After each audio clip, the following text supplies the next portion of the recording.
मी Amreen Khan, Aurangabad update UCN TV चॅनलमध्ये आपले स्वागत। आता एक नजर आजच्या ठळक घडामोडींवर।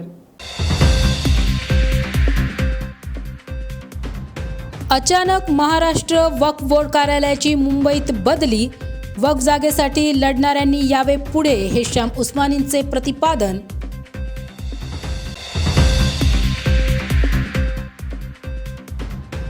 लवकरच साखर घोटाळा होणार उघड, स्वस्त धान्य दुकानदारांची मग खैर नाही, सलीम पटेल वाहेगावकर।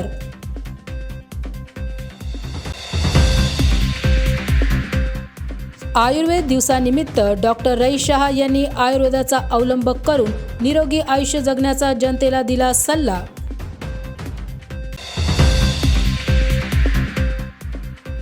गेल्या 2 महिन्यांपासून वेतन नाही, यावेळेस दिवाळी अंधारात जाण्याची राष्ट्रीय श्रमिक आघाडी सभासद व महानगरपालिका कंत्राटी कर्मचाऱ्यांनी व्यक्त केली शंका।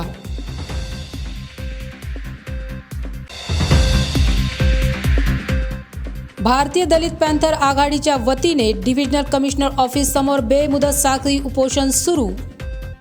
आता सविस्तर बातम्या। शहरातील वक्फ कार्यालय हे अचानक मुंबई येथील किरायाच्या जागेवर दिग्गज मंत्र्यांद्वारे स्थलांतरित करण्यात आले। वक्फ फंड भरणाऱ्या संस्थांनी बोर्डाच्या विरुद्ध आवाज उठवणे गरजेचे वाटत असून वक्फ जागेसाठी भांडणाऱ्या अनेक नेते, मंत्री, NGO आणि संघटना ज्या महाराष्ट्रात अस्तित्वात आहेत त्यांनी याविरुद्ध आवाज उठवणे गरजेचे असल्याचे प्रतिपादन हिशाम उस्मानी यांनी माध्यमांद्वारे केले आहे।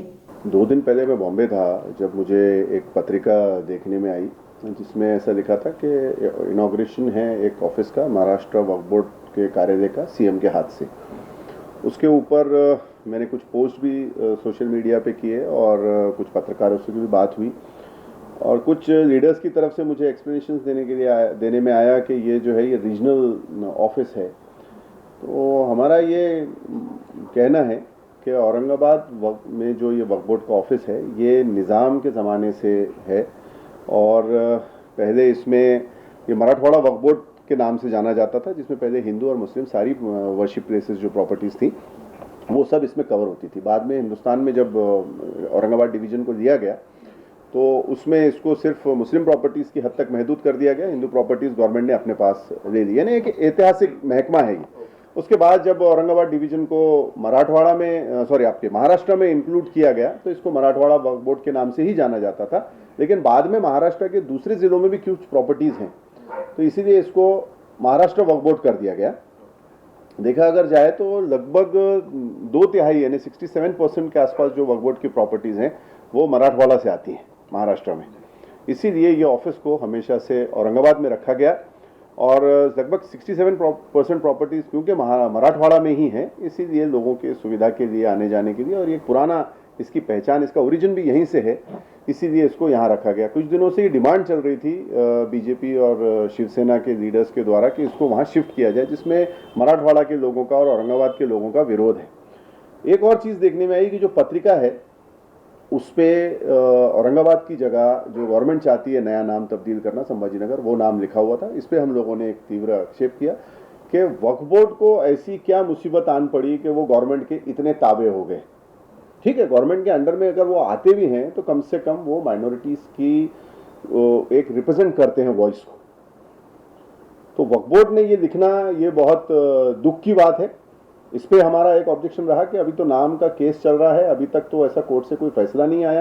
गवर्नमेंट ने अगर नोटिफिकेशन निकाला भी है तो वो चैलेंज्ड है। गवर्नमेंट भी जो लागू कर रही है वो सिर्फ अपनी मनमानी तरीके से लागू कर रही है। तो हमारा ऑब्जेक्शन ये था कि इसके ऊपर औरंगाबाद का ही नाम होना चाहिए था। और बड़े दुख की बात है कि हमारे यहाँ के स्थानीय मंत्री, खासदार, आमदार, सारे नेता उसमें जो है शामिल हुए, जबकि उन्होंने उसका विरोध करना चाहिए था कि ये पहली चीज़ तो ये नाम आपने इस पे औरंगाबाद लिखना चाहिए पत्रिका पे। दूसरी चीज़ जो है, ये जो पत्रिका पे लिखा हुआ था कि महाराष्ट्र वक्फ बोर्ड के ऑफिस का उद्घाटन है, तो उसको क्लियर करना चाहिए था कि ये रीजनल ऑफिस है। हमारी एक मांग ये भी रही है कि ये जो अभी इन्होंने लेबर कॉलोनी को इसमें तोड़ा है और उसमें वहाँ पे ये बता रहे हैं कि हम नागपुर के जैसा एक मिनी सेक्रेटेरिएट जो यहाँ बना रहे हैं विधानसभा का, तो वहाँ पे इस ऑफिस को शिफ्ट किया जा सकता है, वहाँ पे जगह दी जा सकती है। वहाँ आप जब आप बना ही रहे हैं सेक्रेटेरिएट, एक विधानसभा बना रहे हैं, तो वहाँ पे आप इसको जगह दें इस वक्फ बोर्ड को और औरंगाबाद की एक पहचान है पुरानी, इसकी हिस्ट्री है, तो इसको यहीं रहने दिया जाए। ये बीजेपी और जो राइट विंग ग्रुप्स हैं उनका आप देखते हैं कि पूरे मुल्क में एक एजेंडा चला है। ये माइनॉरिटीज़ का जो भी कुछ एक आप कहेंगे अस्तित्व है या माइनॉरिटीज़ का जो कोई भी कंट्रीब्यूशन है, नाम है इस मुल्क में, उसको मिटा दिया जाए। उसी ज़मन में उन्होंने ये औरंगाबाद का नाम जो है वो भी तब्दील करने का फैसला किया। अभी परसों ही मैं पढ़ रहा था कि अलीगढ़ का भी इन्होंने एक नया प्रस्ताव लेके आए हैं। यूपी में इन्होंने इलाहाबाद का नाम चेंज किया, फरुखाबाद का है, फैज़ाबाद है, ऐसे कई नाम है। अभी लखनऊ भी इनकी लिस्ट में है, मैनपुरी इनके लिस्ट में है। तो उस तरीके से ये भी मुझे एक साफ तौर पे नज़र आता है कि औरंगाबाद से इस ऑफिस को शिफ्ट कर देना, ये औरंगाबाद का जो भी हिस्टोरिकल एक जो पहचान है उसको कम करना और ये ऑफिस को बॉम्बे शिफ्ट कर देना, ताकि मराठवाड़ा के लोगों को, और तकलीफ का ही मुझे लगता है कि तकलीफ देने का ही ये एक एजेंडा है कि यहाँ पे जब ऑफिस था और कभी किसी ने कंप्लेन नहीं की 50, 60, 70 सालों में, तो अभी ये 2-3 सालों में ही ये डिमांड, जब से बीजेपी और शिवसेना इख्तियार में आई और कांग्रेस और राष्ट्रवादी का उनको साथ मिला है, तो जब से ये मुद्दा उठाना, ये समझ में आता है कि ये कम्युनल मूव है सीधा सीधा। बड़े अफसोस की बात है कि मराठवाड़ा से और औरंगाबाद से ताल्लुक़ रखने वाले नेता भी हमें उस तस्वीर में नज़र आए इनॉग्रेशन में। तो वही हमारा वही कहना है कि जब मंत्री साहब यहाँ के हैं, खासदार 2-2 यहाँ से हैं और बाकी दीगर लोग यहाँ से हैं, तो उन्होंने पहली चीज़ तो उस नाम पे ऑब्जेक्शन देना चाहिए था, क्योंकि आपको पता है कि लाखों एप्लीकेशंस, लाखों ऑब्जेक्शंस औरंगाबाद की जनता ने और मराठवाड़ा की जनता ने डिविजनल कमिश्नर ऑफिस में जमा किए थे इस नाम के विरोध में। जो नया नाम, उसको भी गवर्नमेंट ने कंसिडर नहीं किया। वही केस हमारा अभी हाई कोर्ट में चल रहा है। गवर्नमेंट बड़ी बिल्कुल हठधर्मी से, एक तरीके से सफाक तरीके से बोलती है कि हम जुडिशरी से नहीं आते, हम लेजिस्लेचर से आते हैं, इसलिए हमने अपने तौर पे कंसिडर कर लिया, हमने किसी को भी हियरिंग के लिए नहीं बुलाया। अब कोर्ट को डिसाइड करना है कि ये सही है या गलत है। देखिए, वक्फ बोर्ड को क्या नुकसान होगा ये तो मैं नहीं जानता, लेकिन जनता को जरूर नुकसान होगा। जनता को इमोशनली हर्ट होगा, फाइनेंशियली बर्डन पड़ेगा। जब आप ये जानते हैं कि 67% अराउंड 2/3 प्रॉपर्टीज ये मराठवाड़ा से आती हैं, तो यहाँ की जनता को जब अगर ऑफिस नज़दीक मिला हुआ था, तो ये सारे लोगों को उसको शिफ्ट करने के लिए कैसे ये लोगों ने हामी भरी। और अगर वो पत्रिका में आया है तो वो बात का एक सर्कुलर निकलना चाहिए गवर्नमेंट की तरफ से, और ये जो सत्ता में बैठे हैं उनका काम है कि वो जाके वो सर्कुलर निकलवाएं कि ये ऑफिस, मेन ऑफिस शिफ्ट नहीं हुआ, मेन ऑफिस, हेड ऑफिस यहीं रहेगा, और सिर्फ हमने एक रीजनल ऑफिस, वो वहाँ की प्रॉपर्टीज जो है उन लोगों के लिए, उतने डिवीजन के लिए हमने शिफ्ट किया है। ये मेरी अकेले की डिमांड नहीं, ये पूरे औरंगाबाद की और मराठवाड़ा की जनता की डिमांड है। अभी तो मैं औरंगाबाद के नाम का जो केस है, मैं भी उसमें काफ़ी एक्टिवली, आप देख रहे हैं कि मैं उसमें लड़ाई लड़ रहा हूँ, और मुझे लगता है कि और भी जो लोग हैं, कल रात में भी मुझे काफ़ी लोगों के फ़ोन आए और भी कुछ लोगों से बात हुई, तो जो भी लोग ये लड़ाई लड़ेंगे मैं उनके साथ पूरी तरीके से शाना बशाना, कंधे से कंधा लगा के खड़ा रहूँगा। मेरी भी ये डिमांड है कि ये वक्फ बोर्ड जो है ये औरंगाबाद में ही रहे, जो इसका हेड ऑफिस है। और दूसरी एक डिमांड ये है कि ये जो आप यहाँ पे बना रहे हैं लेबर कॉलोनी के, उसमें विधानसभा का, तो उसमें इसका ऑफिस एक अच्छा माकूल ऑफिस इसका बनना चाहिए और इसको यहाँ जगह। देखिए, इस पर आज ये सारे इफ्स एंड बट्स हैं, इसके ऊपर कोई टिप्पणी करना मुझे नहीं लगता कि कोई सही बात रहेगी। चाहे वो अगर नियंत्रण रखना है तो यहाँ भी हम रख सकते हैं, वहाँ भी रख सकते हैं, उस पर कोई बात नहीं है। लेकिन लोगों को जो तकलीफें आएंगी, पेश आएंगी, कि मराठवाड़ा के लोगों को बॉम्बे जाना या विदर्भ के लोगों को बॉम्बे जाना, ये काफ़ी लंबा डिस्टेंस पड़ता है। जब एक हिस्टोरिक चीज़ है हमारे पास, यहाँ पे ही ये महकमा शुरू हुआ था। ये आप देखें अगर हिस्ट्री में, तो कभी विदर्भ में या वहाँ पे एरिया में ये नहीं रहा वक्फ बोर्ड का। ये निज़ाम एस्टेट से इस चीज़ की हमको शुरुआत मिलती है महाराष्ट्र के अंदर, और उसी को ऐड करके महाराष्ट्र को भी उसमें जोड़ दिया गया बाकी डिस्ट्रिक्ट में। तो जो ऐतिहासिक पहचान है और औरंगाबाद के अंदर एक चीज़ है, तो वो यहीं रहना चाहिए। और दूसरी चीज़, हमने एक और चीज़ है, कल एक मीडिया रिपोर्ट में पढ़ रहा था कि ये जो ऑफिस लिया गया है, इसमें काफ़ी मोटी रकम पे किराए पे ये ऑफिस लिया गया है। हमारा ये भी कहना है कि एक तरफ तो आप इमाम मौज़िनों को जो है, जो उनकी जो तनख्वाहों का जो कुछ इशूज़ कुछ लोग उठा रहे हैं, हमारे जलीस भाई ने, इन्होंने भी उसमें आंदोलन किए, बाकी दीगर भी संगठनों ने आंदोलन किए, ये हम उनको नहीं दे पा रहे। बाकी जो है, जो हमारे पास मुआशरे के अंदर एक प्रोविज़न है कि अगर कोई लड़की या कोई बहन बेवा हो जाती है और उसका कोई नहीं है, तो वो जिम्मेदारी मुआशरे की होती है, मुस्लिम मुआशरे की, और वक्फ बोर्ड को उसका एक कस्टोडियन माना जाता है।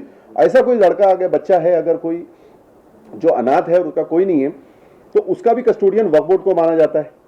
तो ऐसी सूरत में वक्फ बोर्ड को ये सारी चीज़ों की तरफ अपनी तवज्जो करनी चाहिए, ये अखराजात उठाने चाहिए, ना कि कोई भव्य और बहुत हाईफाई ऑफिसेस जो हैं वो बॉम्बे में लेके वो अपनी ज़ात पे खर्च ना करते हुए माशरे पे खर्च करें। नहीं, मैं पर्सनली किसी पे कोई टिप्पणी नहीं कहूँगा। हर इंसान अपने किरदार का और अपने एक्शंस का खुद जवाबदार है। औरंगाबाद का एक फ़र्द होने के नाते, एक समाजी एक जिम्मेदार होने के नाते मैं ये रिक्वेस्ट करूँगा हमारे जो भी इस वक्त जो बैठे हैं सत्ता में, जिनके पास जिम्मेदारी है, कि आप अपने औरंगाबादी होने का या औरंगाबाद से नाता होने का या मराठवाड़ा से नाता होने का फ़र्ज़ निभाएं और ये ऑफिस यहीं रहे, इस बात को ये तो लोगों को तय करना है कि भाई हमारा अमीर कौन हो या जो लोग हैं जिनको हमने दिया है ये सही तरीके से हमारी नुमाइंदगी कर रहे हैं, नहीं कर रहे हैं। अल्लाह से दुआ है कि अल्लाह सही रहनुमा हमको नसीब करे। जैसे मैंने आपसे कहा कि जो लोग भी इसमें आगे आने वाले हैं, कुछ लोगों से मेरी बात भी हुई है, इसके अंदर आने वाले दिनों में ये मुद्दा आएगा सामने, मैं उनके साथ बिल्कुल शाना बशाना खड़ा रहूँगा। स्वस्त धान्य दुकानात सुरू असलेल्या अनागोंदी कारभाराची चौकशी करण्याचा प्रस्ताव मुख्यमंत्री कार्यालय, विभागीय मुख्यमंत्री कार्यालय यांनी मंजूर करून चौकशी करण्याचे मान्य केल्याची माहिती सलीम पटेल वाहेगावकर यांनी दिली आहे। मैं सलीम पटेल वाहेगावकर, महाराष्ट्र राशन कार्ड धारक संगठन का संस्थापक अध्यक्ष। मुख्य कारण ऐसा है आज पत्रकार परिषद लेने का कि गुज़िश्ता तकरीबन 10 से 12 महीने से हम लोग जो है औरंगाबाद शहर के राशन की दुकानों के विषय में लड़ाई लड़ रहे हैं और हमको कहने के उसमें नतीजे भी सामने आ रहा है। जो गरीबों का हक मार रहे थे, कुछ दुकानदार चोरियां कर रहे थे, कुछ पैमाने पे चोरियां कम हुई क्योंकि शिकायतें भी कम आ रही हैं। लेकिन अब एक चीज़ हमारे सामने और आई है कि अभी तो हमारी शक्कर की इंक्वायरी चालू है, जो बड़ा घोटाला है, जिसमें हमने यहाँ पर कैबिनेट की बैठक में जो प्रस्ताव दिए थे कि इंक्वायरी होना बोल के, तो कल हमको मंत्रालय से, मुख्यमंत्री कार्यालय से भी और डिप्टी मुख्यमंत्री कार्यालय से भी दोनों तरफ से संदेश आया कि भाई तुम्हारे लेटर की दखल लेकर इंक्वायरी का काम शुरू कर दिए। तो ये शासन का पहले अभिनंदन करेंगे कि ये जो गरीबों की शक्कर खा गई इसकी इंक्वायरी करने में शासन तैयार हुआ, ये बहुत बड़ी बात है। कहने का ये बड़ा घोटाला सामने आ जाएगा।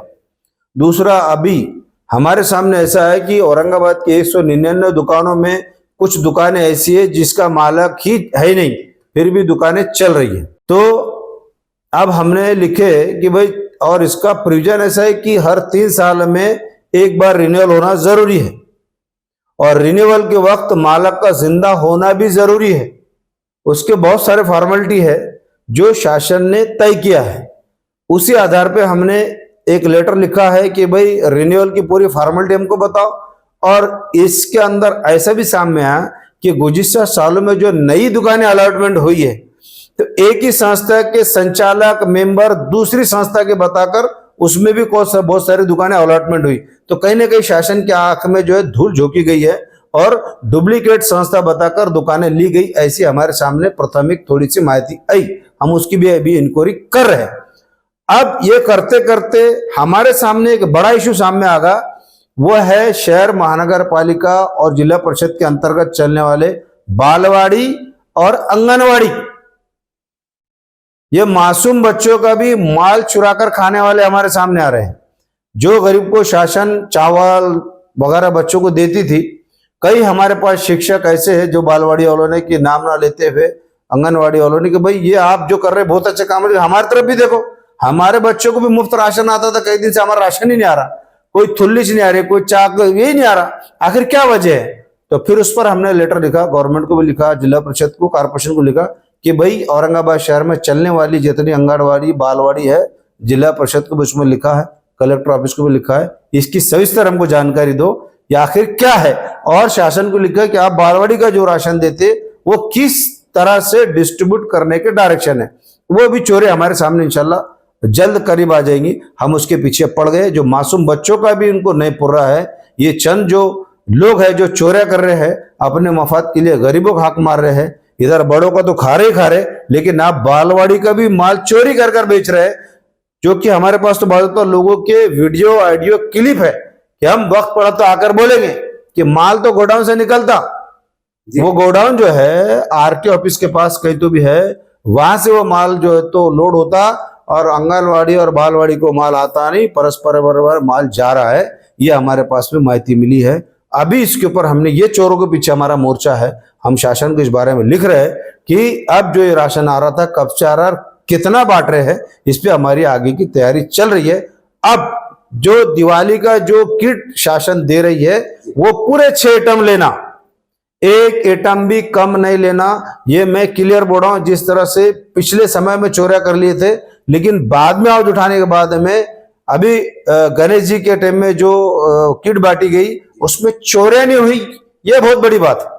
इसी तरह से हम चाहेंगे कि दिवाली का जो सन का शासन दे रही है वो 6 आइटम थैलियों में अपने अपने दुकान से 100 रुपए दे के लेना, 1 रुपए भी ऊपर नहीं देना। अगर कहीं किसको आप नहीं मिलता माल तो आप हमारा फॉर्म भर हमको देना, आगे हम आपके साथ खड़े रहे। आयुर्वेद दिवस आज साजरी करण्यात आला आहे।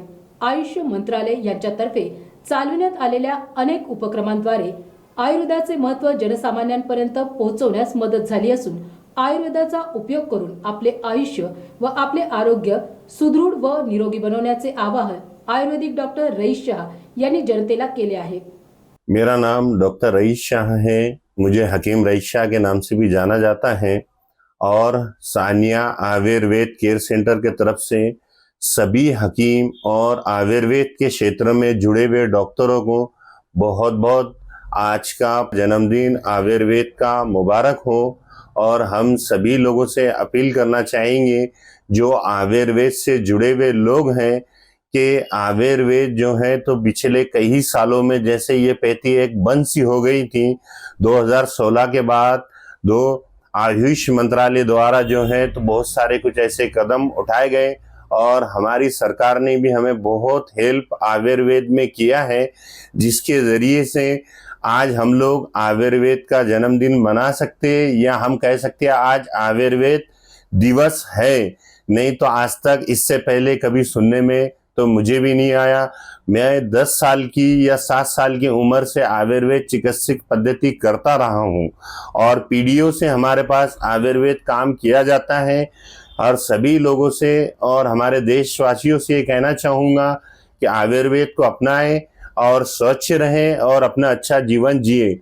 और जो हकीम नए हैं या जो सीखना चाहते हैं, आज इस मुबारक दिन के ऊपर मैं एक ऐलान करता हूं कि आयुर्वेद के अंदर जो है तो ऐसी पेटियां जो हमारे घराने में 1200 साल से रही हैं, हिंदुस्तान की आयुर्वेद धरोहर है।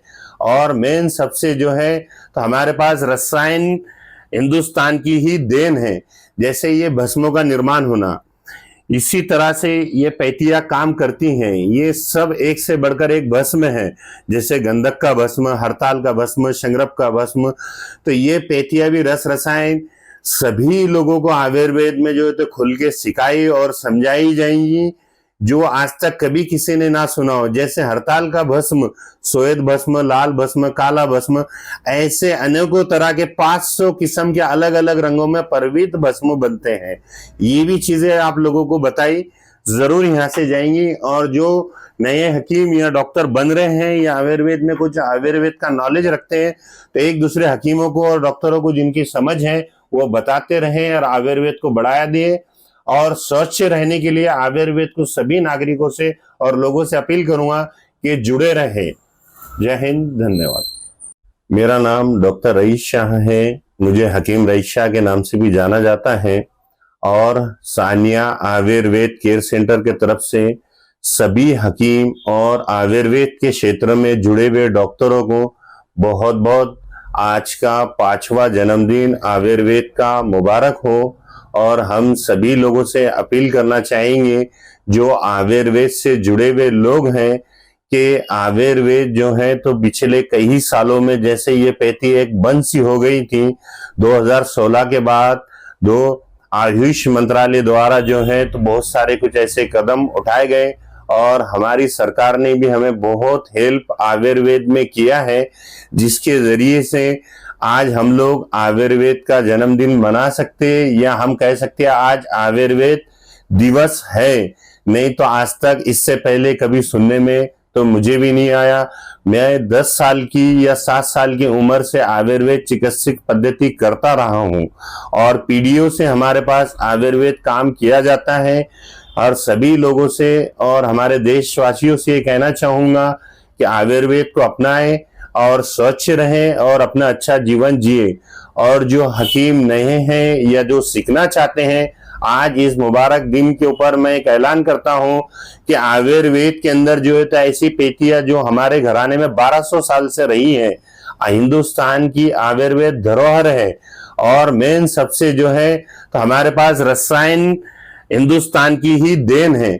जैसे ये भस्मों का निर्माण होना, इसी तरह से ये पैटियां काम करती हैं। ये सब एक से बढ़कर एक भस्म है, जैसे गंधक का भस्म, हड़ताल का भस्म, शंगरप का भस्म। तो ये पैटियां भी रस रसायन सभी लोगों को आयुर्वेद में जो है तो खुल के सिखाई और समझाई जाएंगी, जो आज तक कभी किसी ने ना सुना हो। जैसे हड़ताल का भस्म, श्वेत भस्म, लाल भस्म, काला भस्म, ऐसे अनेकों तरह के 500 किस्म के अलग अलग रंगों में परवित भस्म बनते हैं। ये भी चीजें आप लोगों को बताई, जरूर यहाँ से जाएंगी। और जो नए हकीम या डॉक्टर बन रहे हैं या आयुर्वेद में कुछ आयुर्वेद का नॉलेज रखते हैं, तो एक दूसरे हकीमों को और डॉक्टरों को जिनकी समझ है वो बताते रहें और आयुर्वेद को बढ़ाया दिए। और स्वच्छ रहने के लिए आयुर्वेद को सभी नागरिकों से और लोगों से अपील करूंगा कि जुड़े रहे। जैसे सानिया आयुर्वेद केयर सेंटर में आपको रसायन पीति के बारे में जिस तरह से शुरू में बताया गया है, ये उसी तरह से ये नागार्जुन या ऐसे हमारे संतों की पेटियां हैं जो हिंदुस्तान की धरोहर रही है। इसी तरह से इन चीजों को समझना हमारे पास बोलने वाला काम नहीं होता है। बिल्कुल हम हकीमों को जो कहते हैं जोड़ो और जुड़ो। जैसे ये है हड़ताल, ब्लैक भस्म, रस कपूर का शोधन करके भस्म होता है, ये हड़ताल वर्क की है। ये हड़ताल सुर्ख रंग की कुश्तेदार बनी हुई कायाकल्प हड़ताल है। ये बनाना पॉसिबल सब लोगों के लिए नहीं है, हकीमों के लिए इसके अंदर एक संदेश और डॉक्टरों के लिए छुपा हुआ है। बातम्या अजूनही आहेत, मात्र वेळ होत आहे एका छोट्याशा ब्रेकची। कुठे जाऊ नका, पाहत रहा Aurangabad update UCN TV channel. A to Z शिलाई मशीन सेल्स अँड सर्व्हिसिंग आपल्यासाठी दसऱ्यानिमित्त घेऊन आली आहे एक विशेष ऑफर। आपल्याकडील जुनी शिलाई मशीन घेऊन या आणि आमच्याकडील नवीन शिलाई मशीन घेऊन जा। मग वाट कसली बघताय, लवकरच आमच्याशी संपर्क करा। आमचा पत्ता आहे A to Z शिलाई machine sales and servicing, Roxy corner, Paithan gate. Reliable internet की है तलाश? तो जुड़िए UCN ब्रॉडबैंड के साथ, जहां मिले आपको 10 Mbps से 1000 Mbps हाई स्पीड इंटरनेट। शुरुआती पैकेज सिर्फ 250 रुपए से। पर चलाना है घर का हर डिवाइस एक ही स्ट्रीमलाइन कनेक्शन के साथ, तो सजेशन है हमारा, चुनिए minimum 100 Mbps truly unlimited plan. Choice आपकी, सर्विस हमारी। UCN broadband, let's get connected. Break नंतर पुन्हा एकदा आपले स्वागत। स्वराज्य संस्थेचे किमान वेतनाचे दर 18,000 ते 22,000 आहेत। त्यानुसार वेतन देण्यात यावे। पालिकेच्या ठेकेदारांकरवी मिळणारे वेतन हे 2 ते 3 महिन्यांच्या अवधीनंतर कामगारांना मिळत आहे ते वेळेवर देण्यात यावे। बेकायदेशीररित्या कामावरून कमी केलेल्या 110 कंत्राटी कामगारांना कामावर परत घ्यावे, यासह विविध मागण्यांकरिता शांततेच्या मार्गाने शहरातील नागरिकांच्या अत्यावश्यक सेवेला बाधा न आणता आज सकाळी 10 वाजता भारतरत्न डॉक्टर बाबासाहेब आंबेडकर पुतळा, भडकल गेट येथे राष्ट्रीय श्रमिक संघटना व महानगरपालिका कर्मचारी यांच्या वतीने मागण्या पूर्ण होईपर्यंत आंदोलन सुरू राहणार आहे। 3 साल पहले गवर्नमेंट ने GR निकाल के इन लोगों को 22,000 से 21,000 तक का तनख्वाह किमान वेतन मिनिमम वेजेस एक्ट के मुताबिक 21,000 22,000 पेमेंट है, उतना दे दो करके गवर्नमेंट का GR था। वो GR का इम्प्लीमेंट नहीं किया तो हमने लेबर कमिश्नर में उसकी कंप्लेंट दायर की। एडिशनल डिप्टी लेबर कमिश्नर के ऑफिस से कमिश्नर साहब को लेटर गया, म्यूनसिपल कमिश्नर साहब को, कि आपने मिनिमम वेजेस एक्ट जो है उसके मुताबिक 22,000 21,000 पेमेंट है, वो आप इनको दे दो। 20 जून को उन्होंने माना नहीं, तो 20 जून को हमने यहाँ पे मोर्चा निकाला था। हजारों वर्कर्स थे साथ में, हमारे कंत्राटी वर्कर्स। तब हम जी श्रीकांत कमिश्नर साहब को मिले थे। उन्होंने मुझे कहा कि मैं नया आया हूँ, 1 सितंबर से मैं इम्प्लीमेंट करूँगा मिनिमम वेजेस एक्ट के मुताबिक, जो भी है कानूनन मैं करूँगा। 1 सितंबर के बाद में 4 सितंबर को हम मिलने को गए। हमने कहा कि आपने मिनिमम वेजेस तो दिया नहीं, मगर 110 कर्मचारियों को आपने काम से निकाला है, उनको आप ले लो, और जो आपने वादा किया था हमको कि इन लोगों को आप काम पे वापस ले लेंगे और इम्प्लीमेंट करेंगे 22,000, वो कर दो। उन्होंने फिर 1 महीने का मोहलत हमें मांगा।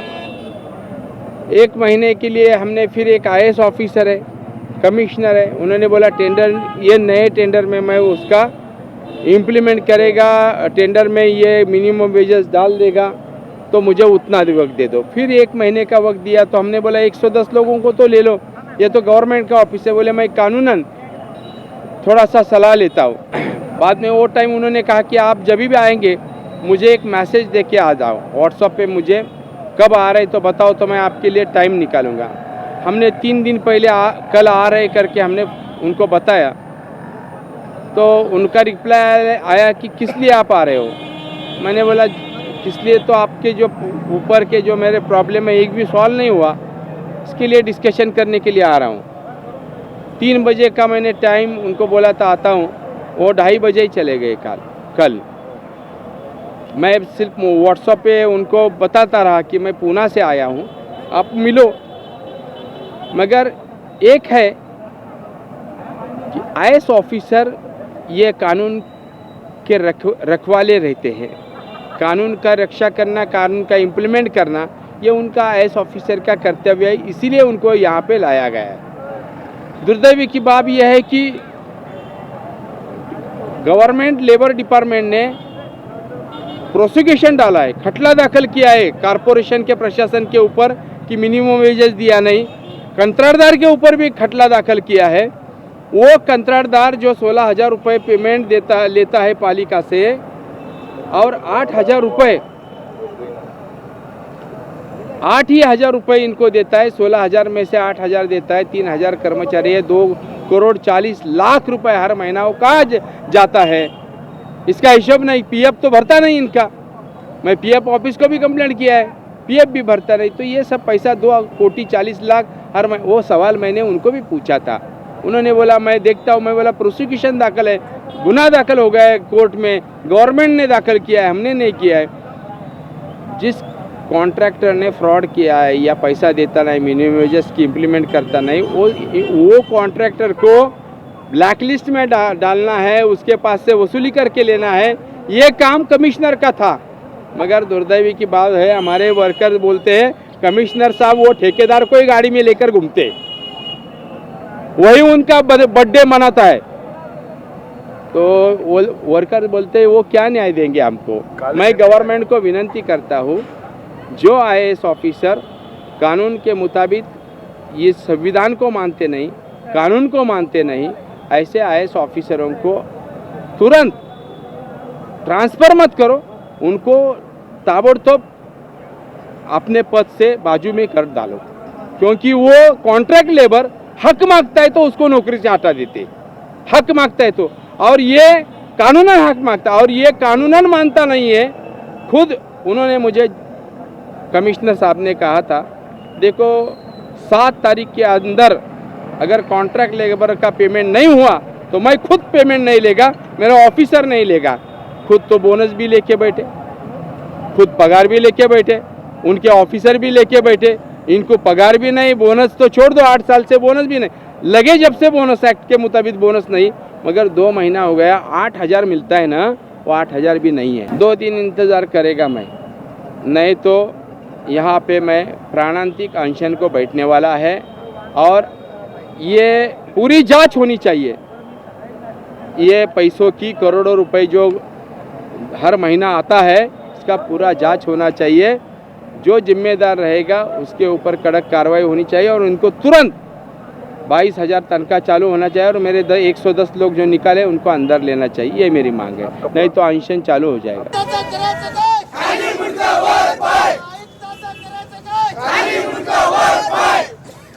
यशवंत भाऊ तुम आगे बढ़ो, हम तुम्हारे साथ हैं। यशवंत भाऊ तुम आगे बढ़ो, हम तुम्हारे साथ हैं। अरे कोण म्हणतं देत नाही, अरे कोण म्हणतं देत नाही, पंचायत समिती कार्यालय औरंगाबाद येथील तत्कालीन गटविकास अधिकारी डॉक्टर ओमप्रकाश रामावत व त्यांचे नियमित कर्मचारी व कंत्राटी अधिकारी कर्मचारी यांनी मगरा रोयो अंतर्गत कामात अनियमितता, भ्रष्टाचार, बेकायदेशीर कामांना मंजुरी देऊन पदाचा दुरुपयोग व शासकीय नियमांचे उल्लंघन केल्याप्रकरणी सखोल चौकशी करून कारवाई करण्याच्या मागणीचे निवेदन यापूर्वी देण्यात आले. तरीही महिना उलटूनही कुठलीच कारवाई न झाल्याने भारतीय दलित पॅंथर महिला आघाडीच्या वतीने विभागीय आयुक्त कार्यालयासमोर बेमुदत साखळी उपोषण करण्यात येत आहे.